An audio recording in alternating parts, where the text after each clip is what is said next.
नमस्कार मित्रांनो, तुम्ही जर बांधकाम कामगार असाल तर तुमच्यासाठी एक महत्त्वाची अपडेट आहे. मित्रांनो, महाराष्ट्र इमारत व इतर बांधकाम कल्याणकारी मंडळाकडून बांधकाम कामगारांच्यासाठी अटल बांधकाम कामगार आवास योजना राबविण्यात येते. या योजनेअंतर्गत बांधकाम कामगारांना आर्थिक सहाय्य केले जाते.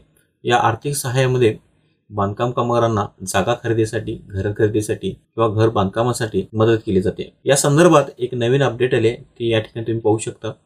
शासनाच्या या वेबसाईटवरती आपण पाहू शकतो, अटल बांधकाम कामगार आवास योजनेअंतर्गत जागा खरेदीसाठी 1,00,000 रुपये अर्थसहाय्य. 9 सप्टेंबर 2024 ही अपडेट आहे. या ठिकाणी तुम्ही सविस्तर पाहू शकता. बांधकाम कामगार मंडळामार्फत बांधकाम कामगार क्षेत्रातील कामगारांसाठी विविध प्रकारच्या योजना राबविण्यात येतात. अटल बांधकाम कामगार आवास योजनेअंतर्गत स्वतःची जागा नसलेल्या कामगारांना जागा खरेदीसाठी 50,000 रुपयाचे अर्थसहाय्य देण्यात येते. यामध्ये दुपटीने वाढ करून हे अर्थसहाय्य 1,00,000 रुपये करण्याचा निर्णय घेण्यात आल्याचे उपमुख्यमंत्री देवेंद्र फडणवीस यांनी सांगितले. तर मित्रांनो, थोडक्यात काय, तर बांधकाम कामगारांना जागा खरेदीसाठी 50,000 रुपये यापूर्वी दिले जात होते. आता यामध्ये वाढ करून दुपटीने 1,00,000 रुपये अर्थसहाय्य दिले जाणार आहे. मित्रांनो, अटल बांधकाम कामगार आवास योजनेसंदर्भात ही महत्त्वाची अपडेट तुम्हाला कशी वाटली मला कमेंटमध्ये नक्कीच सांगा. आणि तुम्हाला जर हा व्हिडिओ आवडला असेल तर लाईक करा, शेअर करा आणि चॅनलला सबस्क्राईब करायला विसरू नका.